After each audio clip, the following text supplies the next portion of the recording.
Yes. We're back. Anyway, we were talking about today the pop music today, kids. I'm gonna go ahead and say on a level that I don't keep in touch with anything up that's actually being released on a mass scale. Right. But I want to say that I'm embracing the new non-linearity. That's true. Of the like format, because I don't think there's any trends anymore. I don't think there's any sort of pendulum swings of culture of like, oh, there's punk to take out the prog heavy, dinosaur. No, there still is. There definitely is. There? I don't. It's just so fast that you wouldn't even notice it. It's so so it means trends are over so quickly. Artists are gone so quickly. Like you're relevant one day and you're totally unrelevant another day. And I mean, it's really only in like hip hop. It's like one guy will come up with something. Yeah. One guy comes up with the triplet thing. And everybody starts doing the triplet thing. And fucking Migos invented the triplets. And one guy starts up with a fucking... It's... Because you gotta think, like, they're so, like... I hate to say it. All these rappers are fucking musically illiterate. They've just, like... They've gotten computers. They're making beats. They're just going out there and doing stuff, like... What are you talking about? Yeah. Yeah.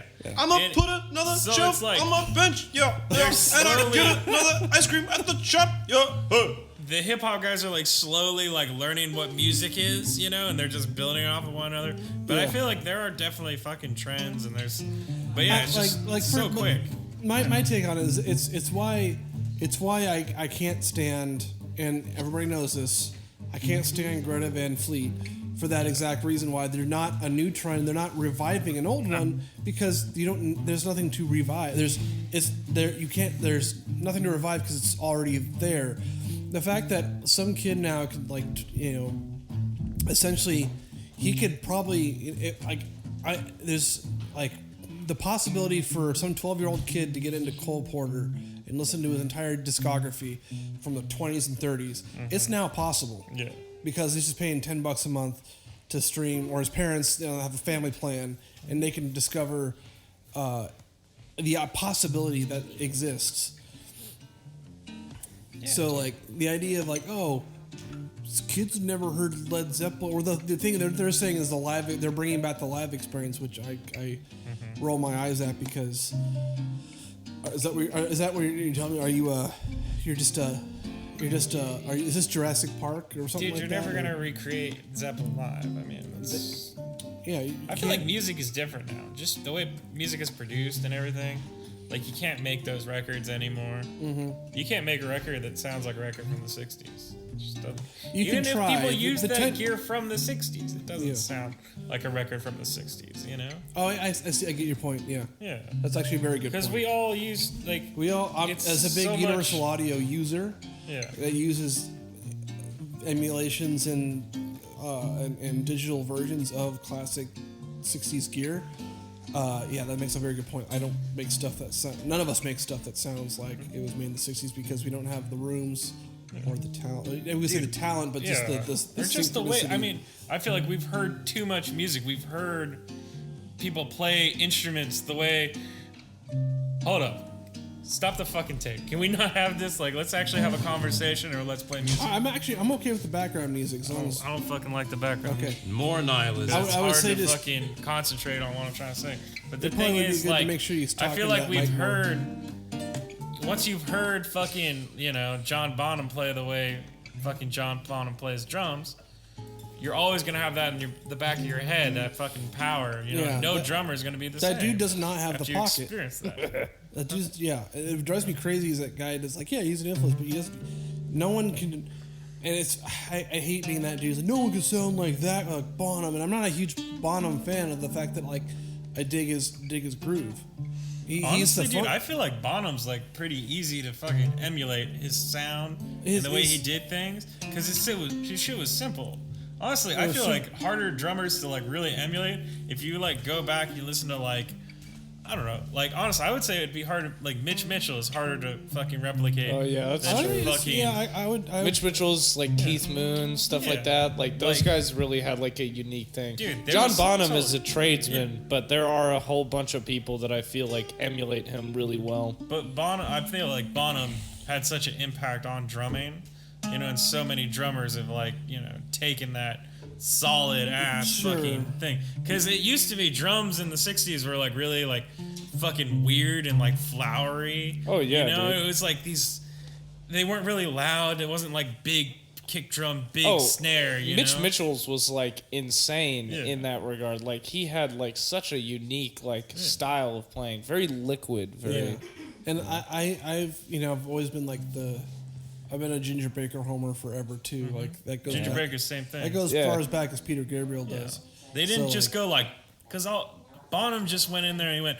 Boom, pow, boom, he did, but he didn't. He did. He had a different feel. But there were definitely, it was like, if we make it like sound like, oh yeah, all he was a meat. Because what bugs me a lot is when I hear Dave Grohl talk about Dave Grohl or Taylor Hawkins or any of the main rock guys talk about John Bonham like he was a meat and potatoes guy, and I keep arguing he was probably the funkiest drummer in rock.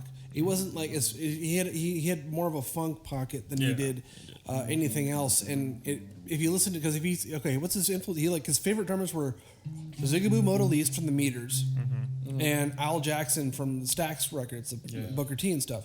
So it's like those guys had sweet pockets, sweet grooves. Well, I feel like that's his strongest suit is like how deep his groove actually goes. But at the end of the day, I think that it is. I'm not going to say it's easy to have a pocket, but there's a lot of people that naturally have a pocket, and I feel like that's why he's so easy to emulate, is because the majority of his sound is his pocket. He's he's so much fun to play. To play like, and he has a heavy ass foot. Yeah, heavy ass foot, heavy ass. Apparently, he's like the biggest six he could find. I believe it. So he had a sound. He fucking sounded totally awesome. Had a sound for sure. So like, he's like I said, not my favorite drummer. I know he doesn't even crack my top. Clive Stubblefield is my favorite drummer. He's the shit, man. I take Tony Allen.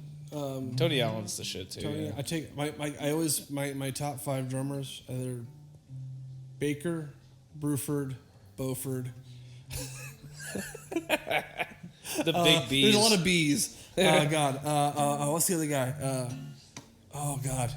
Bunker. Okay, so Baker, Bruford, Beauford, Bunker, and Allen.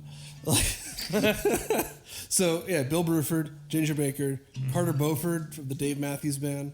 That guy's sick. Well, he's the best part of that. He's the best. He's the only reason anybody listens to Dave Matthews Band, man. Dave Matthews Band just reminds me of Clive Bunker was the first drummer for Jethro Tull. So albums like Stand Up and stuff like that.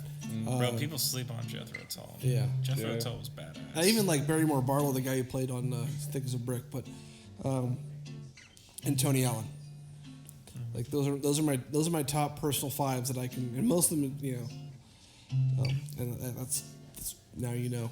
Yeah. And then I guess, part of me also goes in. I go into hipster pick mode too when it comes to John Bonham.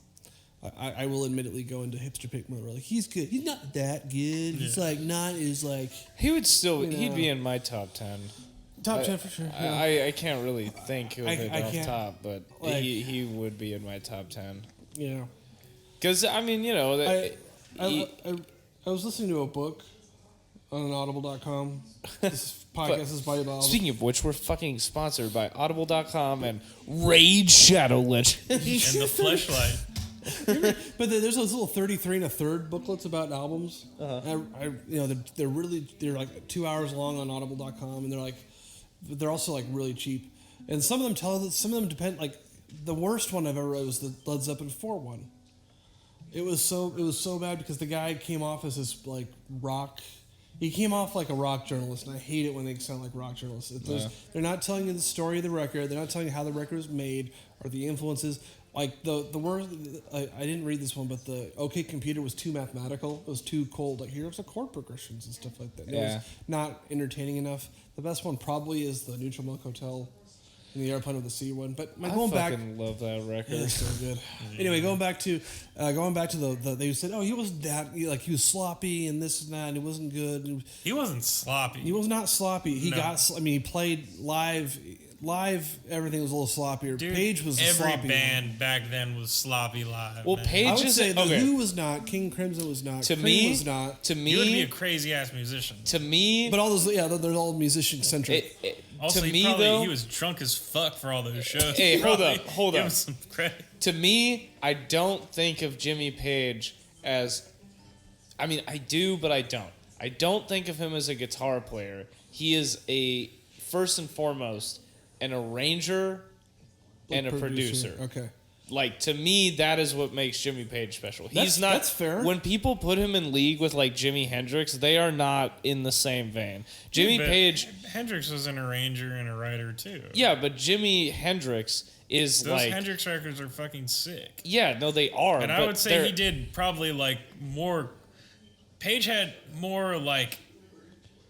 I would say like arranging prowess. Like he did like really interesting things. But like Jimmy was a little bit more like forward thinking and experimental. That's my point. In It's the like studio. that's why Page I was. feel like it's appropriate to classify Jimi Hendrix as a guitar virtuoso because he is a really good and innovative guitar player. But Page was a fucking virtuoso. Page- too. Page is an on. innovative guitar player, but his real innovation came from the fact that he was a master of stacking guitars and like making these beautiful walls of like chimey guitars or these yeah. thick, That harmony, distorted. But the That harmony live section shit of though Bring It too. On Home always gets I me. mean, he's not The a live good shit, guitar I mean, the way player. that he fucking like, just like three dudes essentially, just Yeah. being able to fucking play that Look, music. And he's just not. play. He's Yeah. not a good guitar Incredible. player. Yeah. I just think he's more. To me, he's an orchestrator and arranger. I'll buy that. I'll buy He's that. both, Yeah, man. He's he both. is, but he is more. Yeah, one if than we the other. start saying one is better than the other, then I'm gonna just like I'm Absolutely. gonna cut it off for being seventh grade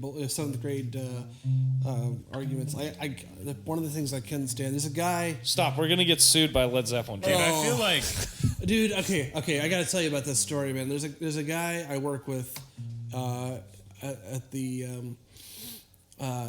It's a guy I work with that I don't, and he's got more of a theater background and he's not a music guy as far as I know.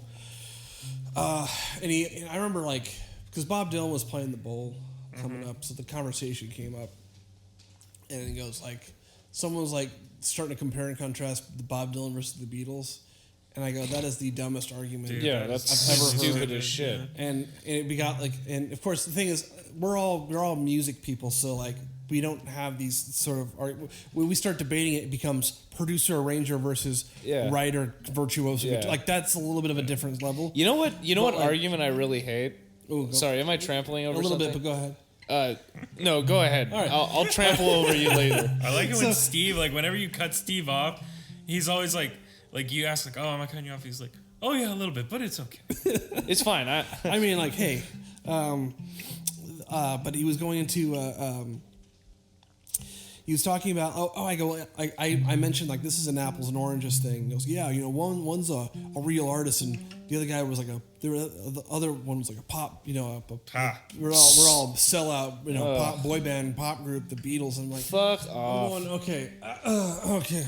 The Beatles have been every type of band imaginable. When people talk about them as if they're some like bubblegum pop shit, it drives me fucking crazy. Because the Beatles literally went through like every possible facet of popular music in their fucking discography. And it's fucking true. They've been a Yeah. heavy metal band, they've been a punk band, they've been like everything that you they've can been the imagine. Velvet When they Underground. first started, they were a fucking cover band. They've been Meet R&B, the Beatles they've and- been soul, they've been Yeah. folk music. Like they're not like the best at anything, but like if you want a fucking jack of all trades band, like they are the one. Yeah, but Like- they're not artists, man. They're not. They true fucking artists. are. They don't have, I saw they this have- fucking it's interview not with like Dylan. Quincy Jones. Where's the lyric? Oh gosh. I saw this interview with Quincy Jones where he was talking about the fucking musicianship of the Beatles, and he was talking shit on Ringo Starr, he was talking shit on Paul McCartney, Yeah, talking yeah. shit on all those fucking guys.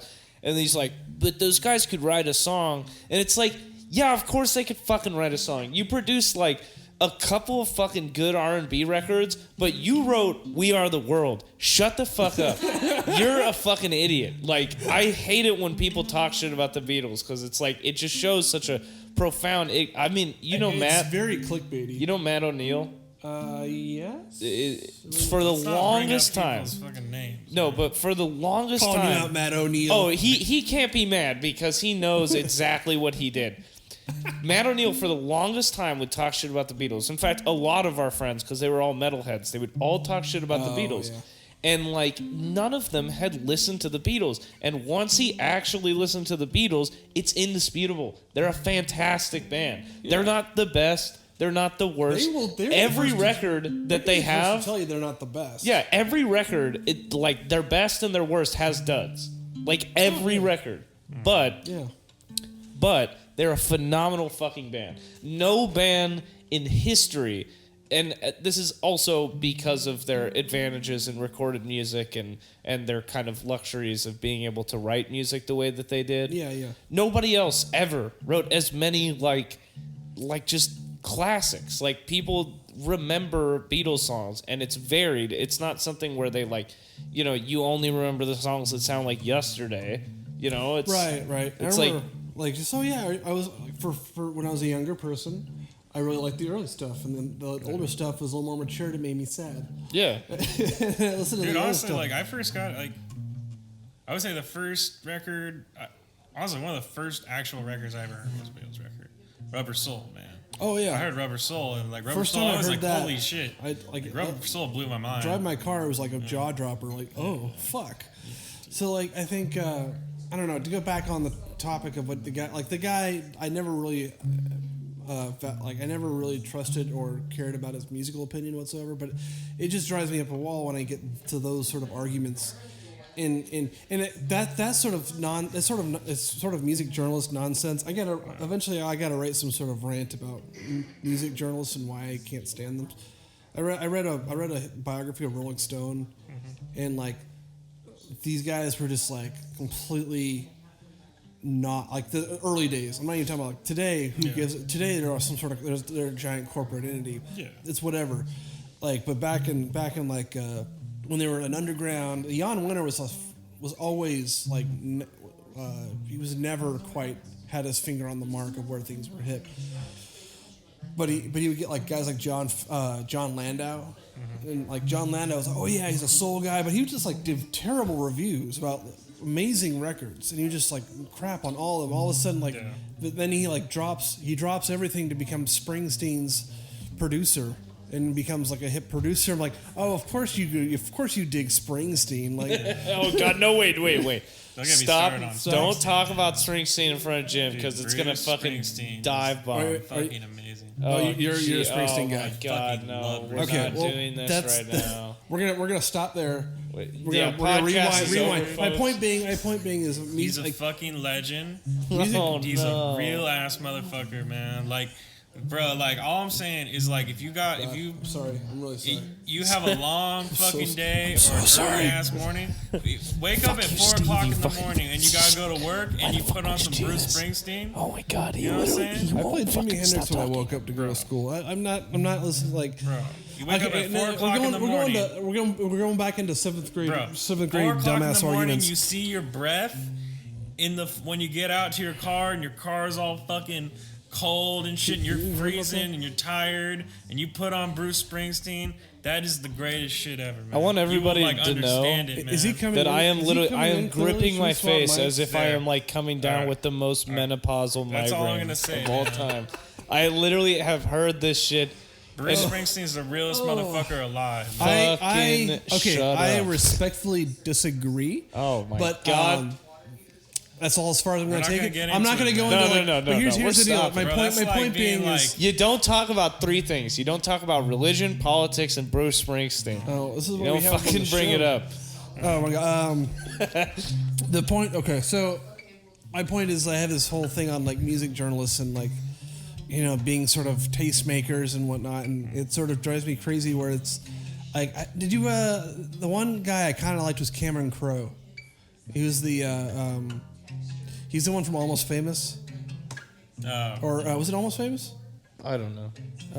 I'm still recovering. That was the movie about the kid going on the road. Yeah. Because that was basically him. He was the guy. He was like a 16-year-old kid interviewing he hung out with, like Deep Lemmy Purple and shit. Yeah. And he would get like shit on at Rolling Stone for doing a puff piece on Led Zeppelin. It's like, no, you didn't. You failed as a journalist. You didn't ask the right question. You just. It's like, yeah, but like, dude, you don't even. You guys like the most famous review of Rolling Stone is the trashing of Led Zeppelin 1, which is like, it's hilarious to think about. Like, and that's the point of like these guys going like and of course this is sort of like most cultural pieces. And I'm not saying, where like the time will dictate where things lead and not necessarily the initial review of it. Yeah. So like, this is why like Oscars, awards, and Grammys, they don't quite gel the same way. Well, we learned that the Grammys are fucking bullshit, so. Recently. You learned that now? No, it came out that they're all rigged. They're rigging They've always been rigged. Dude. This is, okay, because get this. When Beck... I did not watch it. But I'm the only one here who's actually been to the award show. The arena. I went to Staples Center in 2011. I've actually been to the Grammys. It's okay. The Grammys this year, so you have a seat? They did a performance. Join the circle. They did a performance of Old Town Road, right? Oh, fucking why?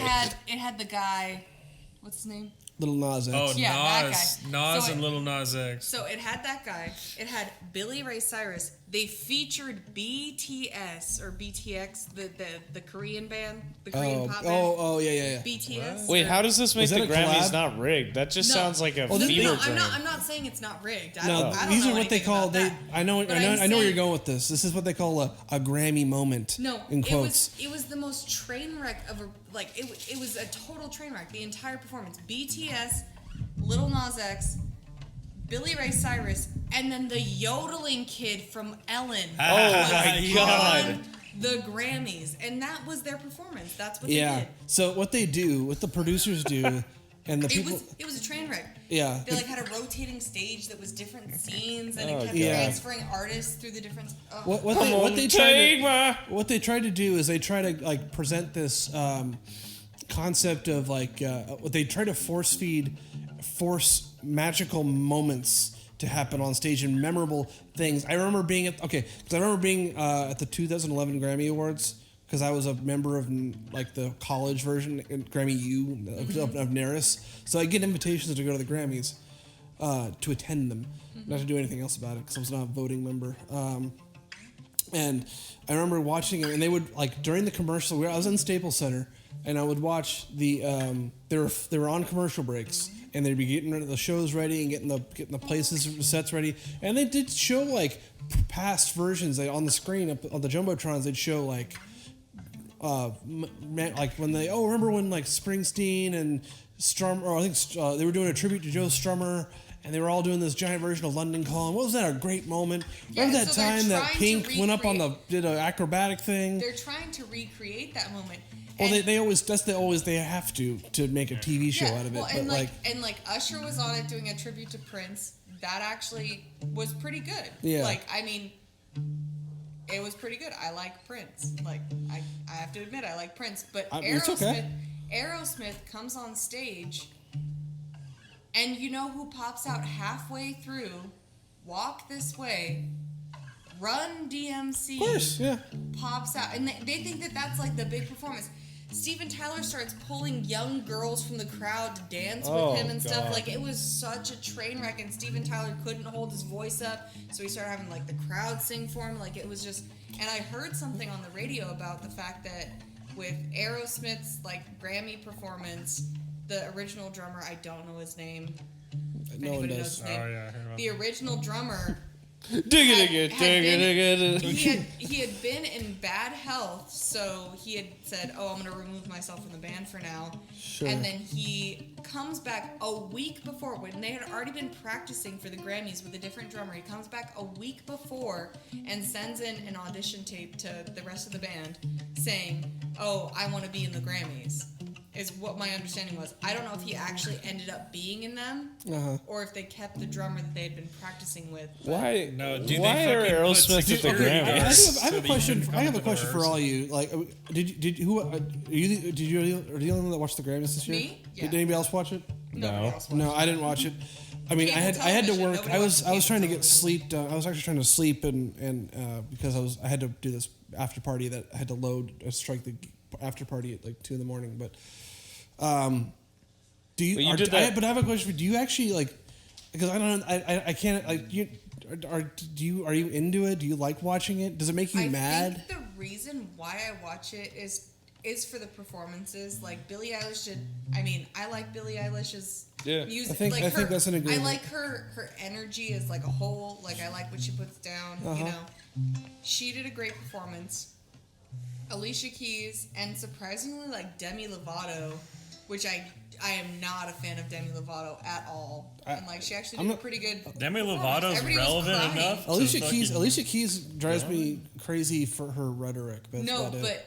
but she like was the one that addressed. She came out on stage and was basically like, "Okay, we know that Kobe Bryant died today." Yeah, she was the host, so she had to kind of she address said, that. "We know that Kobe Bryant died today, but let's not talk about it." Basically, like making it like everybody, we know this is the fact that happened. It's super sad, and like she did it's also really fresh. She did it in a really it was the same day. Yeah. She did it in a really respectful way, and like, and that's It's hard because that's like you just outside. But she said, "Don't make this about just it." Just outside Staples Center is a giant like mob of people. They have a candlelight vigil going out at the same time right now. So it was like a weird, bizarre moment of like because there's a shitload of traffic for the Grammys, but on top of that, they even built on LA Live. I was there just like less than a week ago. She was like the best host they could have picked because she had to do an impromptu, like she had to make that up that day. Once she found out that Kobe Bryant died, she made the introduction speech to the Grammys based off of that and said like, "We all know that this happened. Let's not all talk about it the entire night." Yeah. Like basically is what she did. There's a tendency of people to die on the day of award shows and people have to react super fast to it, like Whitney. That happened to Whitney. That happened to Bill Paxton at the Oscar. I don't know why I'm laughing about that, but I think when Bill Paxton died, like the day of the Oscars, and they had to go, yeah, and they had to get a game, and they were like, "Game over, man." But anyway, that tends to happen for some reason. That's probably why Alicia Keys was like, "Let's not talk about Kobe Bryant." She I did not have time to prep for but this. like literally, like in the saddest moment when Run DMC is like, you can't even hear them. You can't even hear them. Like it was so sad. Like they were like with Kobe and everything. No. Run DMC came out. Oh, it was when, sad. The when situation Aerosmith was was on stage, and they come out and they're like, because Aerosmith or Steven Tyler stops and he's like, "Oh, what's going on?" Or like, "Let's change this up." He says something stupid, and they like literally like pull a cloth off them or something. They're like, and they're "Okay, just, like, boomer." Like mixing something like, "Walk this way." Yeah, I think it was the saddest thing I've ever seen. I feel like. Yeah, because we were just talking about the Grammys being rigged, though, right? They're rigged. And I know we were trying not to get on too many topical subjects, but it's already happening. That's fine. The idea of because there's a couple albums. Okay, remember when Beck won for Morning Phase Album of the Year? Yeah. First off, that was awesome. As a Beck fan, winning that award. Like, I don't care that he doesn't. Like, it's not. That album is not validated by him winning a Grammy. The album is good enough on its own to be, whatever. So, like, but what happened was, I think, if I recall, Beyonce had a record in that category, and Taylor Swift had a record in that category. Kanye just pops out. And so like, what happens is that you have a bunch of voters. All the voters, you're going to be either voting for the Taylor album or you're going to be voting for the Beyonce album. And then there's a bunch of people also voting for the Beck album. So what happens is those two, the Tay Sways and the Queen in the Beehive, cancel each other out, and by democratic process, the Beck album wins because it's a third-party candidate. It's a strange situation that happens. Well, it's like, and it happened a couple other times. You're like, why did Arcade Fire win that record? Arcade there's Fire. another two albums that just canceled each other out. I think maybe they won. Oh no, Cage the Elephant won Best Rock Album. Best Metal Album went to King Gizzard and the Lizard. No, those guys are definitely never not. winning. If they win a Grammy, like, there's gonna be some sort of tonal shift. Dude, I love Gizzard, but Gizzard has to Gizzard needs Oh to. my god, who won? I- I'm trying to remember. I if they don't- were talking about it because I didn't see the whole entire thing. It's like 3 hours long. Yeah, man. I just gave They up would, on that it. would have been a good album, Infest the Rat's Nest for Best Metal Record. Oh, it would have been. Yeah. But that's the thing is they can. But the best part is I don't think they care at all, and I love the fact that they're just doing their own thing. They don't give a fuck. Yeah, they do whatever. Like they want. they do whatever they want, and I think that's the biggest freedom of the whole. But they Flightless put out records. so many records that it's like you can ignore one and it's okay. Yeah, we're going to the Ryan and I are going to Tangent. the big album. They're gonna play every album like the Greek Theater in Berkeley in April. What? Greek Theater in the UC Berkeley, the Greek Theater up there. They're gonna do 3 hours and play every single record. I'm like, the best part is you can go to the bathroom if you don't like, if you're like not a fan of Murder of the Universe. You're like, I'm gonna go to the concession and go to the bathroom and take care of some business and Dude, maybe whatever do my that taxes. one record, I don't know which one it was. The one with all the spoken word on it was the one where I was like, That's Murder of the Universe. yeah, fuck that record. Oh my god, Billie Eilish did win like everything. She got, swept. Oh, I think yeah. she did the big sweep She of got like album, best record, best album, and DJ Khaled's song like, of the year, what's this music that no one's best hearing? new artist. Oh, Lizzo won best pop performance. Honestly, I never if you heard of think Lizzo. back- Old Town Road won an award. Oh, fuck. It would have. Best pop duo group performance. was Yeah, that Old makes Town sense. Road. See, that category is so weird. Best pop duo. Best pop vocal solo album was Billie Eilish. Yeah, Well, the problem categories is- are so bizarre. Dude, the categories What's are the stupid metal because record? it's I'm based trying off to of find it. it's based off of like old timey shit, you know? Also, by the way, 90 to 95% of the awards you don't see on television. There's like I actually went to when I went to the Grammys in 2011. I went with there was like I saw the Black Keys get awards for Brothers, the artwork for Brothers, the album for Brothers. Like they were there, and it was at the convention center too. It wasn't at and they weren't playing that year. They weren't performing, but they were at the awards and they were receiving it on the stage. And I think the guy, like Esperanza Spalding, and who's the scat guy? The Don't Worry, Be Happy. Oh yeah. Scat Man. I forgot his name. Bobby Farron. So Bobby McFerrin, thank you. Bobby McFerrin and Ezra Swallow were hosting the non-televised awards that you would see at I was watching like Neil Young and Mavis Staples were all getting awards, and like no one saw this, and it was like the majority of the award show over the awards getting all those things, and all of a sudden everybody gets hauled into Staples Center to watch the big thing, and you get in your seat and you watch the big show. And it's not as interesting. It's just not that. It's like, okay. Does anyone know the song "This Land" by Gary Clark Jr.? I know Gary Clark Jr. Yeah. He won best rock song. Okay. Cool. Best rock album was Cage the Elephant. I don't know those guys. Honestly, I feel Best like alternative album was Vampire Weekend. Of course. I don't think there was very much They're- good they have mainstream some music clout. this year. Yeah. Honestly, This Well, year. it was just Lizzo, basically. Lizzo and Billie Eilish were the ones that What was headed best the entire. best hip hop record? Best R&B album was Ventura by Anderson .Paak. Okay. that's good. Anderson .Paak is from Oxnard. Yeah. Yeah, he's the local guy. Best rap performance. I'm down with that. Oh, this is the one I was trying to remember. I couldn't remember his name. Nipsey Hussle won all the rap stuff because he's That's dead. good. Yeah. Yeah. That's how it Nipsey works. deserved it though. Racks in the honestly. Middle was the best rap performance by Nipsey Hussle, Roddy Ricch, Hit Boy. Well, that's a pretty good indication that stuff is rigged. Another one higher. I mean, best he's rap good, song performance. I don't know what it means if it's rigged because my personal take on it, it's not rigged. It's just always been It's kind of biased. a pop. Yeah. Well, J. Cole it's won been best rap song. it's been a democratic process and a sales thing. So like, okay, if you're it's like, okay, well, it's sort of like the Oscars is a little more apparent when you have like, okay, what are gonna win? Who are gonna win the awards? Actors that direct, because the biggest voting base of the Academy of the Motion Pictures is actors. So they'll vote for actors. Who direct. They'll vote for movies about and that promote Hollywood and movie making and magic. They do like The Artist was like one of those movies.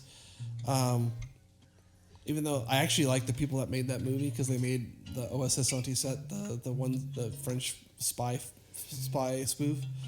Yeah.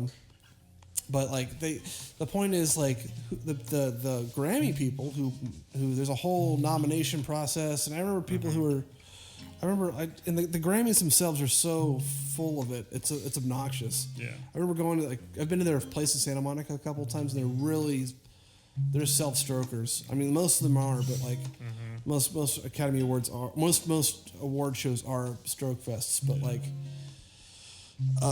they're like the Grammys were like, it was insane where they wanted to have this. Oh, we create magical, memorable moments. We manufacture them, like we put them in a factory, and the audience love it. I did actually really like best rap album, and I did witness this. I watched this on TV.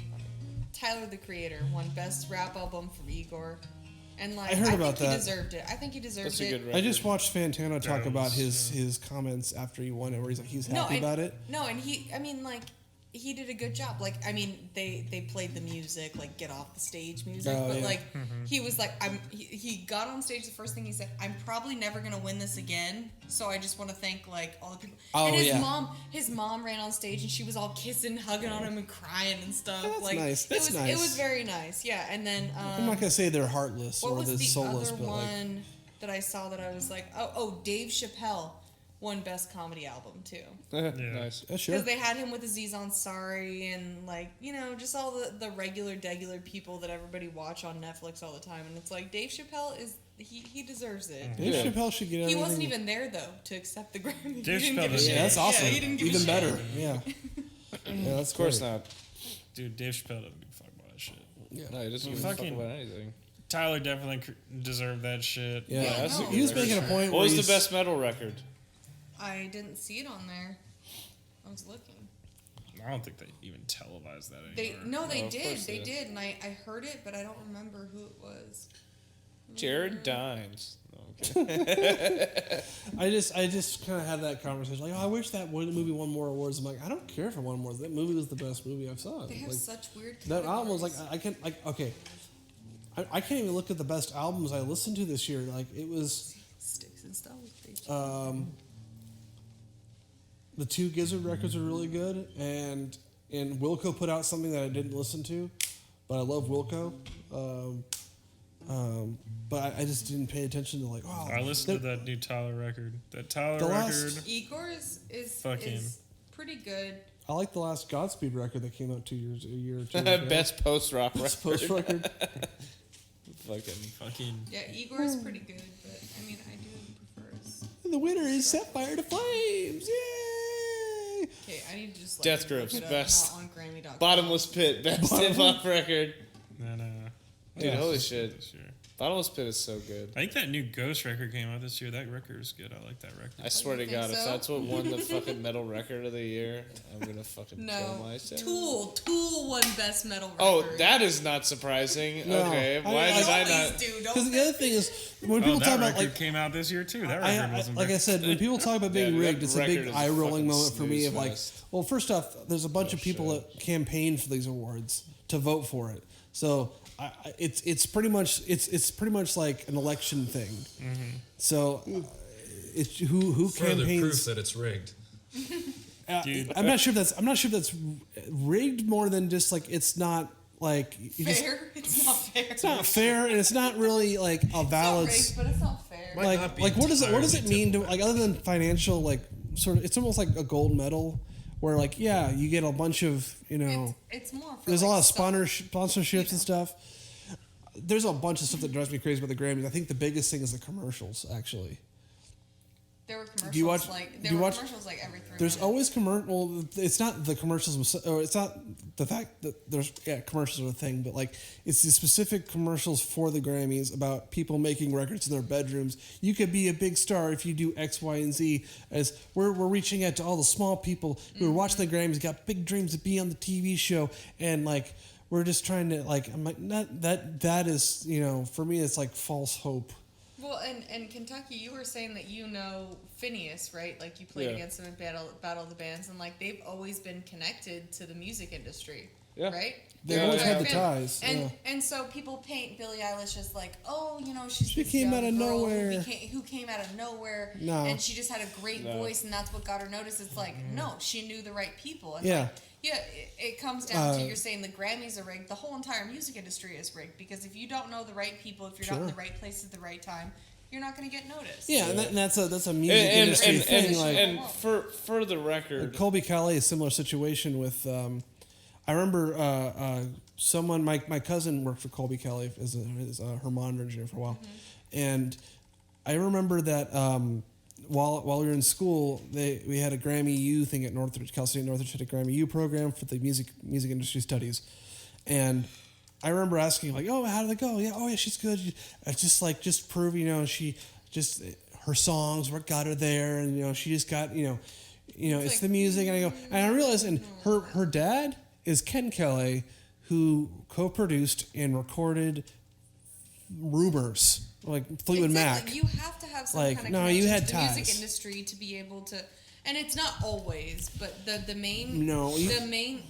mainstream like pop, especially like pop, rap, like all those mainstream artists, they didn't just come like from the street like regular people. Like they didn't just say like I'm gonna be famous one day. They hustle, yeah. There's a lot of hustling. Occasionally there are people like that, but you have to buddy up to people and like like Eazy-E had ties. That whole there were slight connections and certain ways of like building up, knowing the right people and working the right conduits. It's the angles that you for sure. Well, it's like Kendrick wouldn't be anywhere without Dre. Yeah. Dre put him on, man. He's somewhere along the line that Kendrick was from Compton and had some sort of managed. He worked. There's a little bit of work that goes into like getting Dre to notice you in the first place, of course. So like, I'm not gonna say like. There are situations. And it's not that they didn't have to struggle to get to the Grammys. To the point where they are, but it's still like it's all about who you know. Your networking skills are a big part of it. Your people skills are a big part of it. And if it's not you, then it's someone that works for you, like a manager or something like that. All these people have teams. At the right time too. That as well. There was I think I watched a little bit of like maybe 2 years ago. There was this group that got on that won an award. And they were going, I remember we were they were talking about how they were like 2 years ago, we were sitting in our pajamas watching the Grammys going, one day we'll be there. And our dreams came true and we won a Grammy and we're like not in our underwear anymore. And we're in these suits. It's so great. I think they were like, maybe they were like, I forgot what the deal was. But the point was, like, that was another one of those ire-inducing role. Like it always bugs me when they're selling dreams to people through commercials. Which is like a big. They're trying to inspire people to buy their product. Exactly. And be like the famous people they see on TV. Uber making money while you can work the job. Bye, Raina. Bye, Raina. And so how does the Grammys make money? Just by selling ad space? Ads. Those commercials, like I said, it's like it happens every. Not 3 minutes. That's kind of an over. Well, it's like Super Bowl. Those tickets were expensive. Yeah, the Grammy members, they pay for the most part. If you're not nominated, you pay tickets to go to that show. It's private. It's not open to the public. It's funny. My mom's friend, her husband, he used to do He used to do stand-ins at like award shows because he's like a really good-looking guy. Right. He did the stand-ins. He'd wear the suit. And right. Like they'd pay him to go do that. It sounds like a cool job. They paid him a lot of money, and he also used to do like posing for like romantic novels and stuff. Like, nice. But it's so funny that someone can make a living off of looking good And like that's what the Grammys is like. Oh, you look good. We want you in our audience to fill space. Like there's not enough space for all the celebrities that are going to be here. So talent alone will not get you on that Grammy stage. In fact, less talent. It's because he looked good. Oh, Orville Peck was actually at the Grammys. I saw him. Yeah, I think his record was pretty. He probably got nominated for some stuff. No, I didn't see him. Yeah. It's a whole thing. Like they don't televise all the nominations. You know, I was in. It's a whole It really, those commercials, like people making music in their bedroom. Oh, that's actually a good record from that sort of like Orville Peck. That Orville Peck. For people like us that are actually doing that and trying to make records in our bedrooms and trying to just grind. It's not. I don't know. I can't say that the Psychedelic Space Beef Band is grinding. We're doing quite the opposite. We're just. But you got to go out there and meet the right people. It's all about networking. Yeah. So like, there's no. It honestly, is for me as being trying to make a career as an engineer, producer, mixer. Like, I'm going to be honest. Psychedelic Space Beef Band is a resume builder / science experiment lab of just trying to make records. So like, I've never had any sort of pressure on. But the thing is, I've been listening to a lot of watching the Burst Emo people. And it's interesting how they're doing. I'm trying to make sure they here's how you get your first 10,000 fans, and they're using like Billie Eilish as an example. The fact that you're telling me all this stuff about Billie Eilish, about having connections, I even talked to my mother about it when we were watching the awards, and I was like, Kentucky knows her brother, and the reason why they're in it is because their parents have always been in it, and they're tied in it. Right. So it has nothing to do with her brand, her marketing. Dude, her brand is really fucking good. Though. Her brand is very good, but it's not grassroots. It's not DIY. It's not DIY. The thing she was creative. That she has the perfect balance between being inappropriate enough for adults to like it and appropriate enough to where they can play it in schools. You know what I mean? Yeah. So like that's her whole brand is like she doesn't wear like she's not it's the baggy pants, baggy jackets. Like she dresses like in really big clothing. She doesn't sexualize herself. She doesn't like Sure. That was like a whole thing. Oh, she sexualizes herself. Maybe. Dude, she sexualizes herself. Not physically though. Like, no, that bad guy video is like pretty much all sexualization though. But she was 17. We got him. You'd only see that. You're under arrest. If you've had sex before, like you don't understand it. If you're a middle school kid watching that, you're like, this is cool. This is rebellious. I like this. Like she dresses in big clothes. I like to wear cool clothes too. I think it's what I was told was that it was sort of a resistance and a rejection of. She says she'll seduce your dad. Of modern standards of beauty and stuff like that. And that's what they say, but it's actually because. Well, Jim said that he thought that bad guy song was sexual, so. We got him. I'm sorry. Yeah, I'm sorry. The reason why she wears those big clothes, I know this sounds so bad, but it's like coming from another woman, is because she's very self-conscious of the way she looks. So okay. She wears 3XL shirts, even though she's like a medium in women's clothing. Right. Because she has really large breasts. Like, I don't know if you guys have seen her, and no, and it's not like in a sexual way, but she does. Yeah. Steve, now you can look at her breasts. She's 18. She wears she's like a size F or something. Like she's. Is it serious? You've never seen her? I live under a rock. This is actually. I live under a cultural rock. Ladies and gentlemen, we got her. Who is this? This is Breakbot. Oh, copyright infringement. No, I think as long as you give it out for free, it doesn't. You don't get deep. We're under. Let's stop talking about Billie Eilish's man, we're under tits. fair use. No, we can talk about Billie Eilish's tits. Her 18-year-old tits. Oh yeah, that's true. Is she 18 now? Billie Eilish got some big ass tits. I don't know how old she is. I don't really care. She's 18 now. I don't Steve, care. You should care how old she is. I mean, Steve's like, fuck, I would have preferred it last we year. got him. Ladies and So, gentlemen, we Oh. got Jesus state of mind. Love so hard. I mean, like, I've only been with This is professionals. This is what she looked like when she's like 16 years old. That's her boobs. That's her boobs. Well, let me see. Wait. That's what Billie Eilish's God, real man. body looks I'm like, fucking, dude. I'm gonna get sued. Or not sued. I'm gonna get And arrested. it's not like You're gonna get sexual, wrecked? it's just that No, I Ladies said- and gentlemen, we got him. I said I'm gonna get arrested. Really big. How I want old to call her was she Billy when she Back. took I want this to call her picture? Billy Back Problems now. I need to know how old she was Yeah. when she took this picture. But that's why she wears larger clothing, is because she feels self-conscious of the way she looks. She got some nice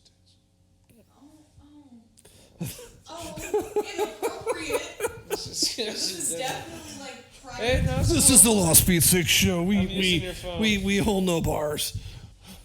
We have no standards. Are you There's no scrolling class. through? Yeah, fam.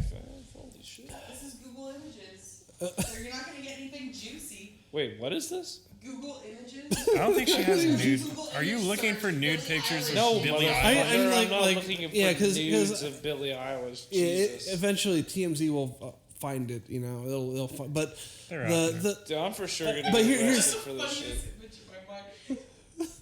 so Dude, how it's- hard it's is like? interesting. I don't Like, understand. How hard is it just to not take pictures of your genitals? Well, Like, I here's don't the deal, like- understand this. Like, there's so many people. I've never had anything. Like, I never. She got What phase? I would what never phase? take a oh, picture she's of back my up. What dick. phase? What phase? I mean, like, but here's the deal. Now she can afford I reductive wanna see her surgery, boobs. and she can feel good about Hey, herself. no, actually, hold on. We should And- stop this because. no, I'm 'cause she- serious. If she doesn't feel the, I'm like, curious because I that was body image, like, dude, I got body image issues. This is what. Well, I mean, I think that is. Hell, cool. I got punished. I think it's cool that her. like Her I said. aesthetic is not sexualizing herself. Yeah. It's making herself cool in like clothing brands that she likes. It's all about Yeah, brands. I think that's a good thing. And I have honestly, no problem with this, by the way. It's Yeah. I'm always She, just like, she is it's, very pretty I'm though. just- Like- She's a pretty girl. it's interesting, She but got nice. like that is a very good point. Yeah, but she was 17 like not even 6 months ago. I got Only myself. 18, don't like the Rolling Stone. Was that She doesn't have that a big Hot of Chili boobs. Peppers song? I No, think. she No, does. they're If like you D's. saw Wait, That's- okay, we that's seriously not we her. need That is to. not We're her. like fucking sitting That here, is not guaranteed looking at pictures of her when she's like 16 and 17. Like just- those are fucking D's. I don't know, dude. this is- like You just saw this is a not picture cool. of her. This is not cool. Like that's someone in a Billie Eilish costume. That's I, not her. I don't. I get yeah. I said cultural cool. rock here. But Jim's like, that's cool. I tried her on not trying to sexualize herself. 'Cause Yeah, we no, saw, it's like, cool. Ariana Grande perform, and Oh, she was, dog. like, She literally sexualizes wearing what looked Well, I like think that's silk knee a pads, part of and it's her. like, She's supposed to be a sex kid. Yeah, but Well, it's like she has, overly but she sexualized, looks. and that's a She weird actually thing. looks like she's 17. That's the weird. she part. does. That's Like, like Yeah, her she looks straight up, like my that. guy. That's her deal, is like being innocent and being hot and being cute and like that's gonna go away in like 5 years once you start getting crow's feet around your eyes. I don't think. Try to find Hey, something man, that's more sustainable. whoever said yeah. money can't Well, buy I embrace, happiness? I embrace, with body image issues, I embrace nudism and the nudist lifestyle. And, I mean, So, like- more power Listen, to her. I Everybody had actually enough wants money to solve wear it. knee pads No, yeah, but even and if it's things. Billy, it's like if you want to have like. You want to like if you feel weird about it, go to a beach or go to That's, a like, nude really beach overt, and see how knee much pads. people don't care. That's like Literally extremely wearing overt. silk knee pads. Hey, And can we there's, s- can we mad talk people around one her, more like, time all twerking and, about that like, fucking that performance that Billy did of her fucking song? Is like, I literally like I watched that shit. when the party's over. What, Yeah, what dog. She happens? played that on the Grammy. Where's so Billy? good. Where's Billy from? She's from Burbank. She's from LA, yeah. That makes sense if she's suburban. Yeah, dude, like, she's- kind of a dumb question on my end, but like, That's why she's got good style. She's But- from California. People from the middle of the country are like, I don't wear pretty sequins as I want, and I look great. Well, I that's mean, a lot of flyover country, miss. But the, but I mean, like, Yeah. my point was that is like, what if it gets like that style of baggy? It seems like she wears like. No, she started a new trend, and people dress like What if it gets kids hot dress though? I mean, that like now. it's Southern California is hot. No, big baggy clothes are like the best thing you can Yeah, wear they're when cool. it's hot because you don't get like chafing or sweat. Like it's just like airy, billowy, big bad. But you're wearing billowy things and it's hot though. I don't. Anyway, understand. this is the last time we're going to talk about Billie Eilish. Pretty much That's the probably summary true. of it is I appreciate Billie it, Eilish yeah. is cool. I appreciate the Fuck insight, her though. fucking brother. He's a creative genius, but fuck that guy. He's an asshole. He's a genius. He's a an genius because he asshole, has but he's 6 a pieces genius. of gold horn. Dude, straight gold up, you know what? You know gramophones. what's funny? The first time I ever He's fucking validated met as that guy. he's validated as an artist because he's got 6 Grammys now. First time I That's the can't ever talk met shit that about guy. Record player, right? That's Sorry? what the Grammy looks like. Gramophone. Yeah, it's a Yeah, gramophone. it's It's a golden gramophone. Yeah.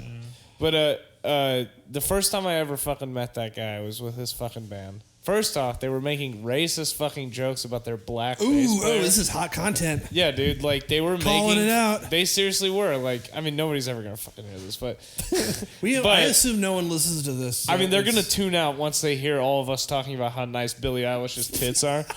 But fucking, like straight up, dude. I'm gonna. That's gonna be the name of this. Whatever this version part of the episode is gonna be, because we're Billie Eilish's just tits. Billie Eilish boobs. All right, but fucking, he first off, Clickbait, everybody in the bitches. band was making racist jokes about their fucking black bass player. That's the fucking first thing. Yeah. Okay, and then second thing, they were okay. So Phineas didn't go to our school; he was homeschooled. Okay, but he was friends with this guy who I consider myself friends with to a certain extent. I had a lot of fun with him over the years, David Marinelli. And he was the drummer for that band, and I knew him, but I didn't really know anybody else in that band. Mm-hmm. And they can't, and you know, everybody's in the back, and they're shooting the shits. You know, the grindcore bands and all those guys are keeping to themselves. Right. But everybody else is like having a good time and talking about it. And these guys, like, we're all just fucking talking about shit, but they're like too cool for school. You know, like they were like fucking like separating themselves and like talking all loud about how they've played like Nokia theater and shit, and it's like it's like just really douchey shit like that, or like talking about how like, oh yeah, like we're about to produce our record, you know. And it's like, I feel like that's cool to like talk about that stuff, but it's different to like talk about it and like the way that they were talking about it. And it wasn't, that's the other thing, it wasn't the group, it was specifically him. He was the one that was like that. And that's Are you the telling thing me he's a try-hard? yeah, like, he's asshole? very he's a dick. And I met He's him also very try-hard. I met him once Bruce after Springsteen. that, because that was the first year that they played, and we had beaten him out. My hand's bleeding. Oh shit! But that was the first time that we had played with them, and then the second time, because we had beat them the year before, they came in. I mean, seriously, like the Slightlies was a really good band. Like Phineas writes like really good songs, and that band was like a you know, kind of alternative power pop type thing. Sure. But then the second year, like, because they had been like duped, then it was like a shift where like he was trying to be all like buddy, you know? Yeah. And it's like, but it just that guy, I don't know, he's probably changed because like at that age, like everybody's an asshole, especially considering the fact that like What he years was a I'm couple sorry, years this is younger high than me. school? Yeah, this is in high school. Yeah. Okay. You know, so he's probably changed quite a bit. But at the same time, it's like, Where's dude, Sean Holt in all this?